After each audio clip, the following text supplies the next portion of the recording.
ಕನಸಲಿ ತುಂಬ ಕೆಟ್ಟಿರುವೆನು ನಿನ್ನನ್ನು ಕೇಳದೆ, ರೆಕ್ಕೆಯ ನೀನೆ ಕಟ್ಟಿರಲು ಈ ಹೃದಯವು ಹಾರಿದೆ.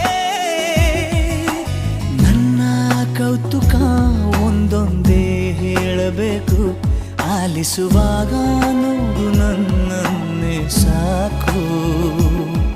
ಸಹವಾಸ ದೋಷದಿಂದ ಸರಿ ಹೋಗಬಹುದೇ ನಾನು, ನನಗಾಗಿಯೇ ಕಾದಿಟ್ಟುಕೋ ಹಠವೊಂದನು.